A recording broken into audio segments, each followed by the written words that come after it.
conheço, vai ser o maior babo eu trabalhar, vou ficar 2 meses preparando a palestra e tal, né? Até que caiu o tema de hoje, que é a tal da reencarnação. Né? Peguei o evangelho há 20 dias atrás, preparei o rascunho e tal, resolvido o meu problema. Vou continuar vivendo. Aí, sábado, domingo, aquela chuvinha, eu falei, vou assistir uns caras que falam sobre esse mesmo tema, né? E assisti umas 3 ou 4 pessoas no YouTube que são trabalhadores espíritas já há bastante tempo, com muita experiência. E fiquei assim perplexo em saber que eu não tinha feito nada de tão bom quanto poderia ter feito, né? Então comecei a trabalhar tudo de novo, os conceitos, que a gente se acha assim bacana, porque lê uns 2, 3 livros, tá sabendo tudo, né? Os expositores foram estudar aramaico e grego antigo para poder ver se as traduções bíblicas que eles tinham em mãos eram condizentes com o texto real. Descobriram um monte de coisa e foram ali, eles vão explanando uma por uma, né? E aí a gente fala, meu Deus do céu, não sabemos nada de nada mesmo. E discutir se o que está escrito é algo assim difícil, gente. Porque depende da criatura que está lendo, depende do estado, depende do grau. Não vou nem falar grau evolutivo, porque dá a entender que quem não entende o que eu entendo é menos que eu. Mas depende da evolução, da maturidade, sei lá, é esquisito. Por quê? Eu hoje no meu trabalho, estou lá, só tinha eu e meu cliente sentado, e a gente conversando, eu falei, hoje eu vou fazer uma palestra sobre reencarnação. Aí ele sentava e falava, isso é tranquilo, isso não existe. Como não? Não existe, Francisco, eu quero que você me prove na Bíblia, porque eu sou presbiteriano, acho que não. Eu quero que você está aqui, inclusive ele sacou o computadorzinho dele lá, com a Bíblia lá. Me mostra onde é que está aqui a tal da reencarnação. Vai ser fácil de trabalhar. Eu falo, aí não tem reencarnação, aí tem ressurreição. Tudo bem, então me mostre, me fale. Aí eu comecei a falar o que eu vou falar aqui para vocês, né? E para cada item que eu falava, eu levava uma raquetada. E quando eu estava quase indo ao lockout, graças a Deus entrou um segundo cliente e a gente teve que encerrar a conversa. Entendeu? Acho que Deus vai fazer, vou jogar uma toalha para esse pobre coitado, porque ele está apanhando muito. Porque assim, é delicado, é um assunto, gente, é um negócio complexo, né? E eu, ingênuo, falei, vou falar sobre reencarnação. Né? A gente na ciência não tem nenhum documento dizendo que isso existe. Né? Então, vamos aos textos, vamos ver o que a gente consegue destrinchar. O negócio não é mole não. Primeiro liga, tá ligado. Tá ligado. Aí faz assim. Eu pesquisei, foram essas fontes de trabalho aí, olha. O Evangelho segundo o Espiritismo. Eu tenho em casa uma Bíblia católica, traduzida por esse indivíduo aqui, o Frei João, e uma equipe de apoio.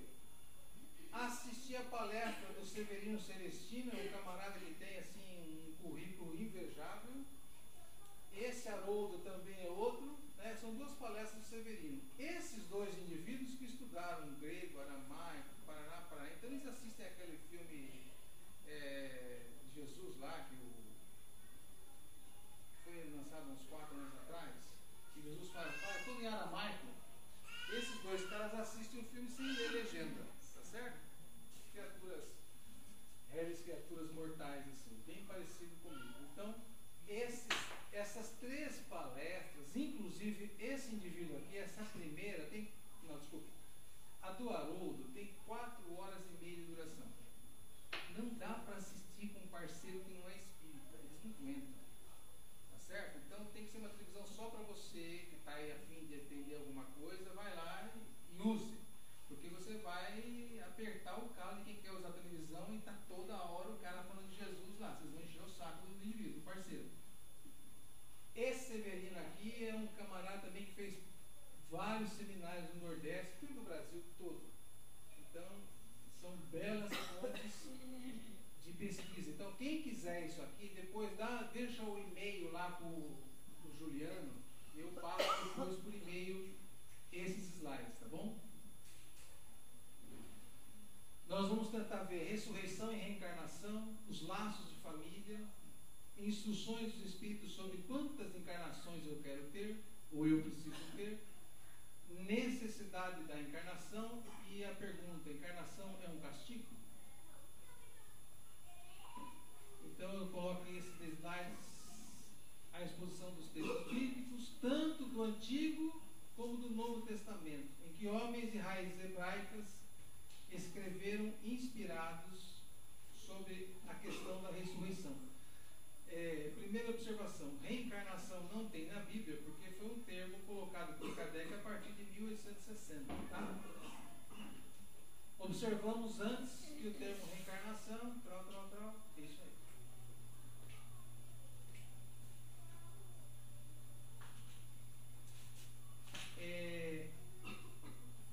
Primeira passagem do Antigo Testamento, lá em Malaquias, capítulo 3, versículo 23. Depois eu vou explicar lá na frente por que a gente pensou isso aí, tá? Eu vou mandar-vos o profeta Elias, antes que venha o grande e terrível dia do Senhor. E ele converterá o coração dos pais para os filhos, e o coração dos filhos para os pais, de sorte que não ferirei mais de interdito a terra. Isso aqui está em Malaquias. Isso aqui é uma daquelas escrituras que os seguidores de Jesus vão questionar ele sobre por que eles escreveram que a necessidade que o Elias venha antes de Jesus, tá? É baseado num dos pontos essa revelação de Malaquias aqui. Em Jó nós temos essa observação interessante. Ó. Morrendo um homem, tornará a viver? Jó pergunta nas suas reflexões. E ele ainda fala assim: ó, todos os dias esperarei até que chegue a minha troca. Severino até coloca uma explicação bastante interessante. Fala assim: quando Jó colocou essa situação, Jó estava gravemente doente, estudando as escrituras lá. Corpo doente. Então por isso que ele fala assim, ó, eu chego a minha troca, porque os hebreus, pouca gente sabe, mas a questão da reencarnação era algo tranquilo na sua cultura, tá? Com a exceção dos saduceus, que é um outro segmento entre eles lá. Fora isso, a crença na ressurreição, no retorno à vida material, era algo tranquilo entre eles. Antes mesmo de te formar num ventre materno, eu te conheci. Antes que saísses do seio, eu te consagrei. Eu te constituí profeta para as nações. Isso está em Jeremias, capítulo 1, versículo 5.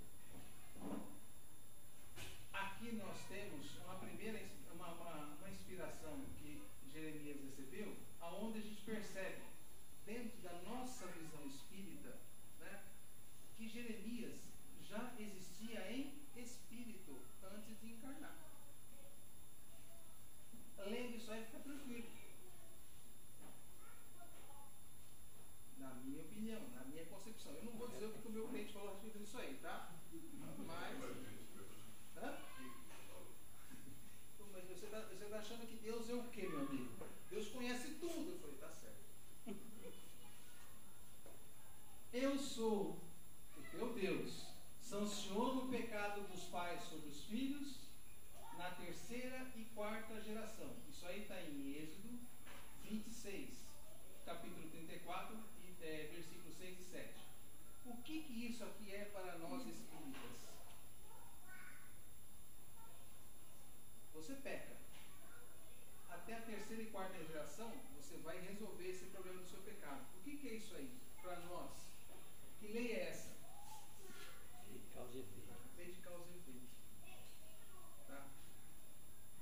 Não, mas acontece que você vai ficar até a terceira e quarta geração pecador. Eu falei, eu sei, mas sou eu que vou ter que fazer. Não, mas você já quer ser outra pessoa? Nossa, a discussão foi embora.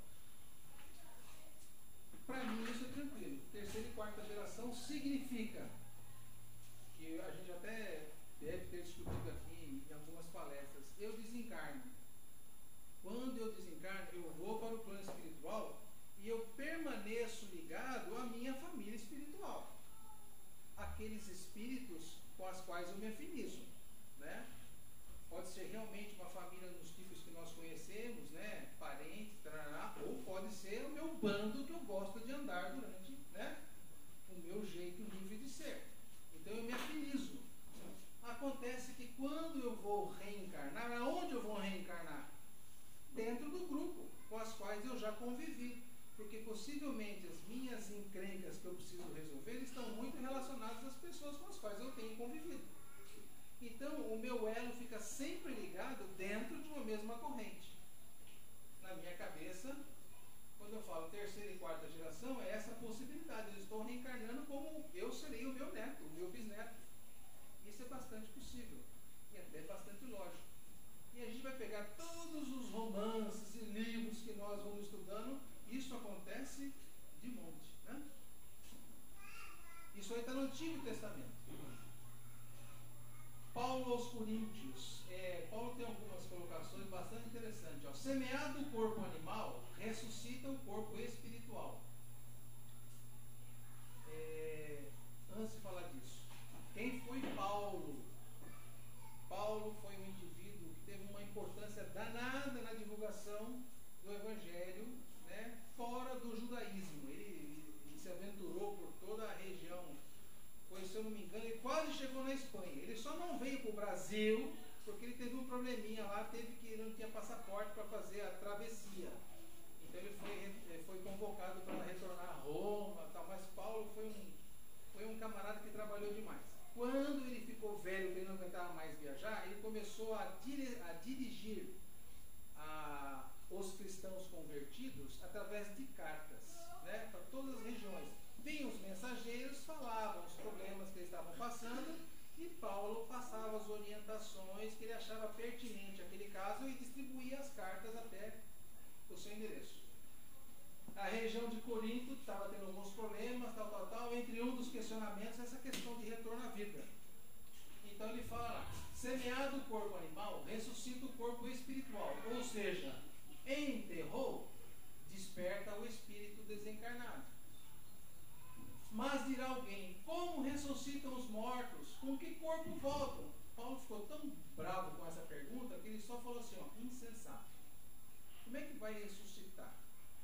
Se a molécula de água que está no meu corpo, quando eu desencarnar, essa molécula vai se desvincular, vai para o solo, de alguma maneira vai ser reaproveitada por um outro organismo vivo, às vezes até por um outro ser humano. Os átomos de carbono, de oxigênio, de nitrogênio, que estão formando esse corpo, se dispersam na natureza e são reorganizados em outra situação.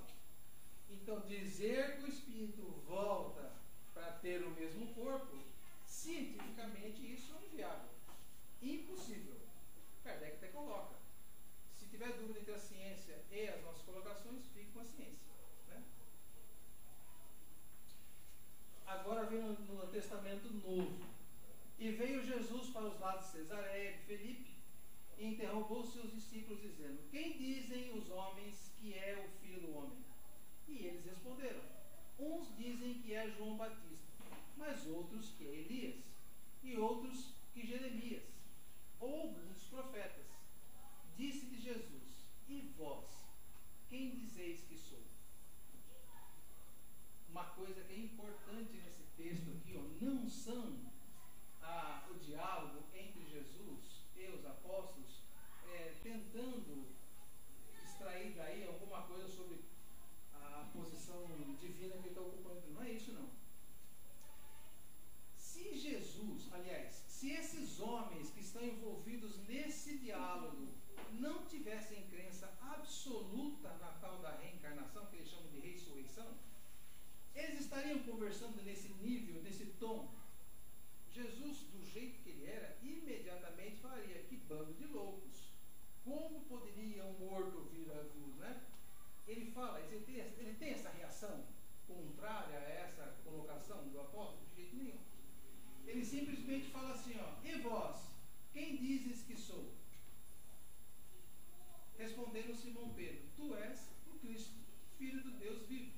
E respondendo Jesus disse: Bem-aventurado és Simão, filho de Jonas, porque não foi a carne e o sangue que te revelaram isso, mas sim meu Pai que estás no céu. Então a gente percebe que através dessa colocação de Jesus, conversar sobre reencarnação entre eles era um assunto aceitável. E que era normal. Normal.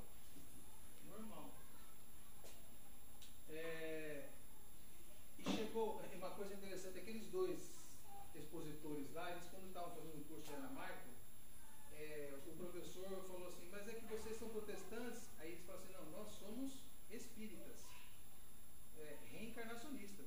Aí o professor virou de costas: eu também sou. Chamou a atenção, ele falou: eu também sou. Aí os palestrantes falaram: escuta, mas você tal, o judeu, não sei o que lá. Eu falei: gente, reencarnação para nós judeus é algo tranquilo. Ah, mas você não fala nada sobre isso? Eu falei: não falo nada porque eu estou tranquilo. Quem precisa falar e acreditar são vocês outros. Para nós, isso aí é uma conversa fechada já. Certeza.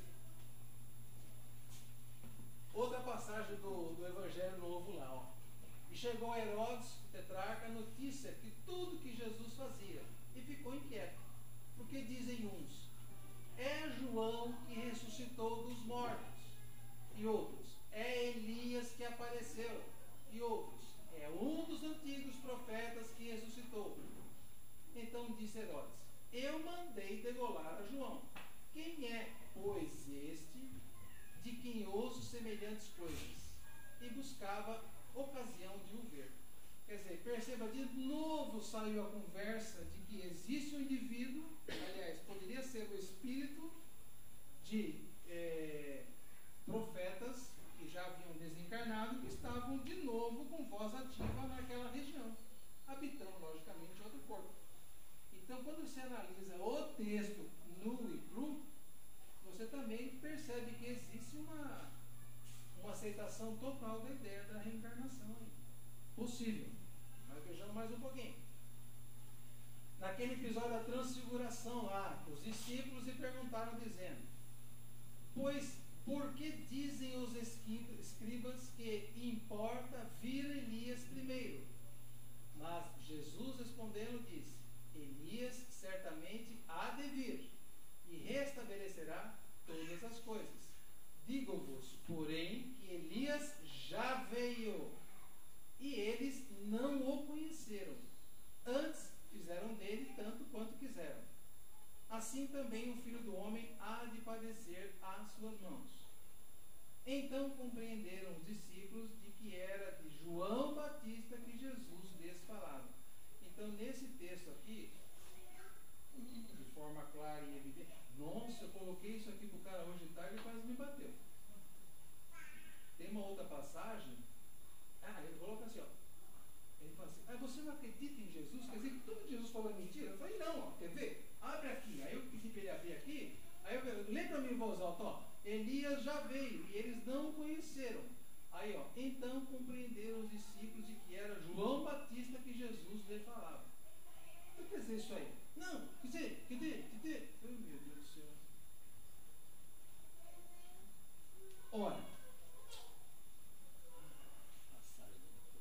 essa é a passagem de Nicodemos. Por que ela está fora de ordem? Nicodemos vai até Jesus numa certa noite lá, né? Nicodemos era assim um dirigente dos fariseus, tá? Conhecedor das escrituras, tal, e vai se reunir com Jesus e faz aquele questionamento, né? Dissestes que para o homem ir ao reino dos céus ele precisa nascer de novo. E Jesus está explicando para Nicodemos, então, o que ele quis dizer com aquilo? Porque muitas das coisas Jesus pregava durante o dia e ele sempre usava aquela frasezinha no final, né? Quem tem ouvidos de ouvir, que ouça. Quem tem olhos de ver, que veja. Por quê? Porque a condição para você assimilar o seu conhecimento também dependia da sua maturidade espiritual. E para aqueles que Jesus tinha um certo interesse de que esse conhecimento fosse multiplicado, para que essa pessoa se tornasse um multiplicador, Jesus recebia essas pessoas lá de noite e fazia uma reuniãozinha mais íntima explicando esses verbetes, essas explicações cheias de alegoria. Tá? Havia um homem dentre os fariseus chamado Nicodemos, líder dos fariseus, que veio à noite se encontrar com Jesus e dizer: Mestre, sabemos que vieste da parte de Deus para nos instruir como um doutor, pois ninguém poderia fazer os milagres que fazes se Deus não estivesse com ele. Jesus replicou: em verdade vos digo, quem não nascer de novo não poderá ver o reino dos céus. Nicodemos pergunta: como pode nascer um homem que já está velho? Pode ele entrar no ventre da sua mãe para nascer de novo pela segunda vez? Em verdade vos digo, se um homem não renascer da água e do Espírito, não pode entrar no reino dos céus. O que nasceu da carne é carne, o que nasceu do Espírito é Espírito. Não vos espanteis se vos digo que é preciso que nasçais de novo. O vento sopra onde quer que escutais sua voz, mas não sabeis de onde ele vem, nem para onde ele vai. Ocorre o mesmo com todo homem que é nascido do Espírito. Detalhe: naquela época, nascer, a água simboliza, de acordo com a interpretação, as crenças dos hebreus, a água é a origem de todo o corpo material na terra. Tá? Tudo veio a partir da água. Então a parte material do indivíduo encarnado, por isso que Jesus colocava assim, ó, renascer da água e do Espírito. Talvez lá Nicodemos entendesse, quis interpretar essa água como o líquido amniótico, lá sei lá o quê. Mas a água, no nosso caso, é a formação do corpo material. Nicodemos perguntou: como isso pode acontecer? Jesus lhe disse: sois mestre em Israel e ignorais dessas coisas? Em verdade te digo, olha que interessante isso aqui, ó, que apenas dizemos o que sabemos, que apenas damos testemunhas do que vimos, mas não recebeis nosso testemunho. Mas se não acreditais quando vos falo das coisas terrenas, como crereis quando vos falar das coisas do céu? É interessante essa questão até de tradução, gente, ó. Aqui ele usa na segunda pessoa, e aqui no singular, e aqui ele está falando no plural. Segunda pessoa também. No plural? Sim. Mas só está ele e Nicodemos conversando. Daí está se referindo aos fariseus. É. Coisas de... Bom. O pensamento de João Batista era Elias e de que os profetas podiam viver na terra encontra-se em muitas passagens do Evangelho, que é o que a gente acabou de comentar. Se essa crença fosse um erro, isso aqui é a colocação de Kardec quanto a esses textos. Tá? Jesus não teria deixado de combatê-lo, como combateu tantas outras. Longe disso, Jesus a confirmou com toda a sua autoridade e colocou-a como ensinamento e como uma condição necessária quando disse: ninguém pode ver o reino de Deus se não nascer de novo. E insistiu acrescentando: não vos espanteis se vos digo que é preciso que nasçais de novo. Essa parte de reencarnação, esses textos aí, tá aí para quem quiser, tal, dá uma olhadinha. Mas agora eu vou colocar uma outra situação que eu acho bastante importante. Quem assistiu aquele livro, o filme Nosso Lar? Praticamente todo mundo. Então André Luiz foi resgatado, foi para as câmaras de regeneração, né? Começou a se levantar organicamente, aliás, apesar de ser o organismo espiritual, ele começou a se recuperar, tal, e começou a fazer perguntas, né? E uma das perguntas que ele fez a quem estava próximo, ajudando ele, é a respeito da sua família, que o pai e a mãe já tinham desencarnado antes deles. Onde eles estão?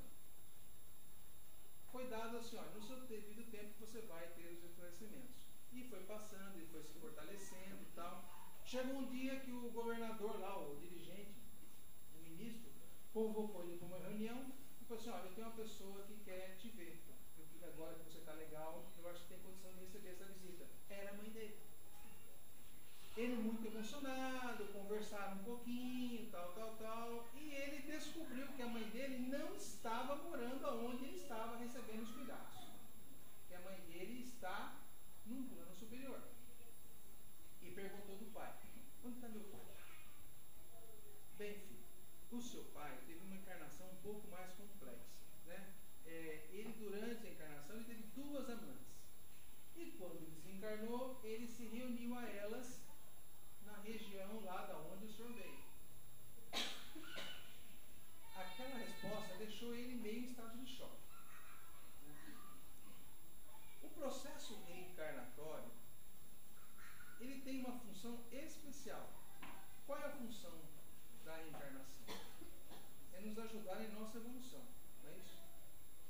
Essa mãe, continuando o diálogo com o Luiz, fala assim: olha, eu estou me preparando, apesar de não precisar mais, para reencarnar de novo na Terra e de novo chamar o seu pai como marido.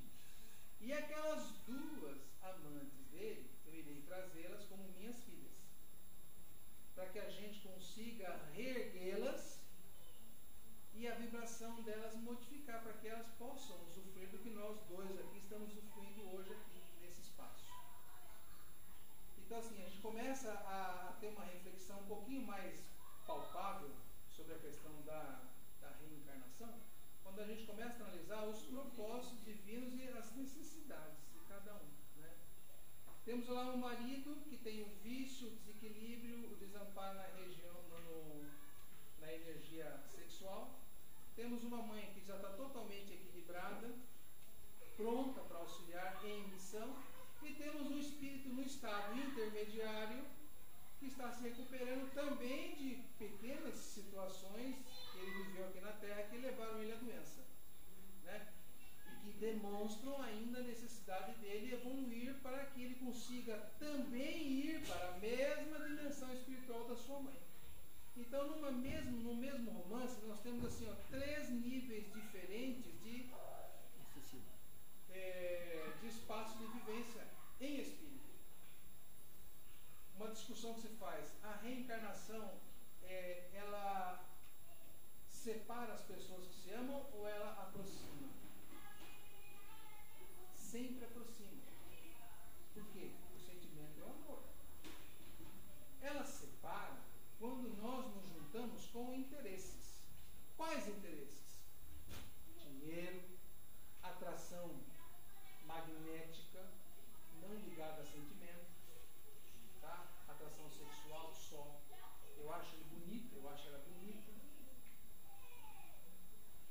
Quando não existe o valor do real sentimento do amor envolvido, então a encarnação não tem propósito de retornar todos juntos. Mas assim, o processo reencarnatório não está aí para que nós consigamos sempre, através de um baita do esforço de engenharia espiritual, nos reunir para a nossa caminhada, né? E olha que essa mãe, ela fala do André Luiz, com o André Luiz, e fala assim, ó: as minhas irmãs que estão lá com o seu pai, ela usa essa expressão, ela não fala aquelas ordinárias lá, ela fala assim: as minhas irmãs que estão lá com o seu pai são carentes do nosso amor. Então eu vou lá.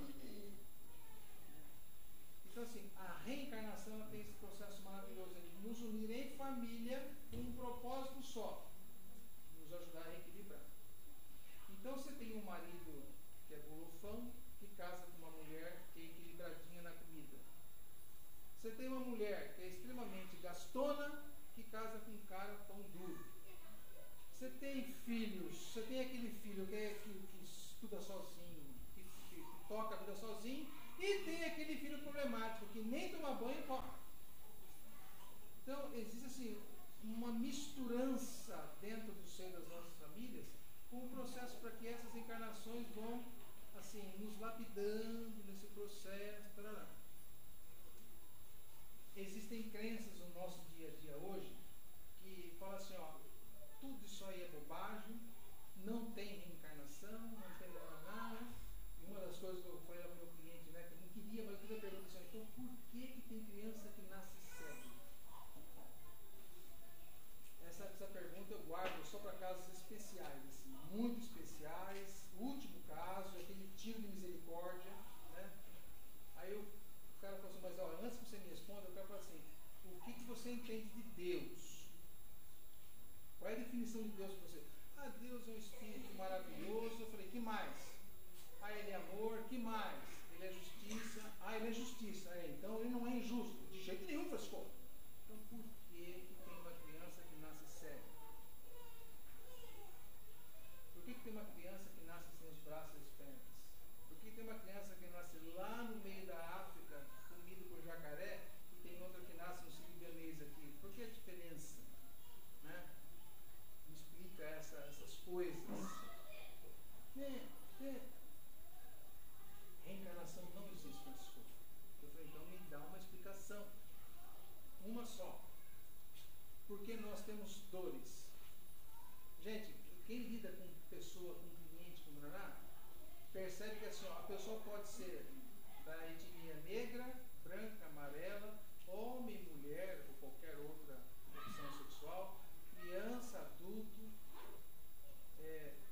jovem, velho, a dor é a mesma. Né? Essa agonia que nós de vez em quando sentimos é a mesma. Então, a diferença, uns mais, outros menos, o que rola? A reencarnação explica. As passagens, eu confesso que do Antigo Testamento eu nunca tinha visto, né? Até esses dois camaradas, o Haroldo e o Severino lá, demonstrarem e falarem, eles até colocam em aramaico, vão traduzindo, é chato ver a palestra, é chato, mas eles vão colocando item por item, tal, e vão construindo lá no Antigo Testamento, e ainda eles arrematam assim, ó, os judeus sabiam disso claramente, e por que eles não estudam isso para nós antes? Né?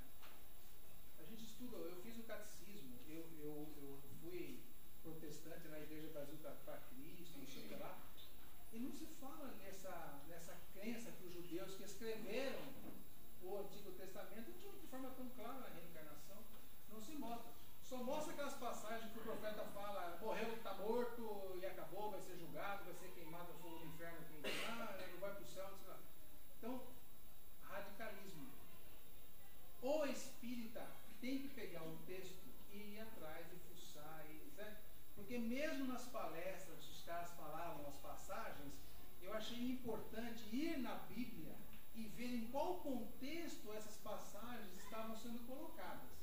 Né? Porque você pegar uma frase e colocar, olha essa frase aqui, não tem nada a ver, você tem que colocar ela lá no contexto e ver qual é a história que está sendo colocado para que ela seja analisada com profundidade. Gente, e realmente as observações que esses dois caras fazem é muito claro e óbvio. Não foram inventadas. Você lendo o livro, o texto na Bíblia, lendo a frase e analisando tudo que a gente já aprendeu sobre doutrina espírita, é tudo muito lógico. É uma questão realmente de querer se aprofundar no assunto. Mas documentação tem.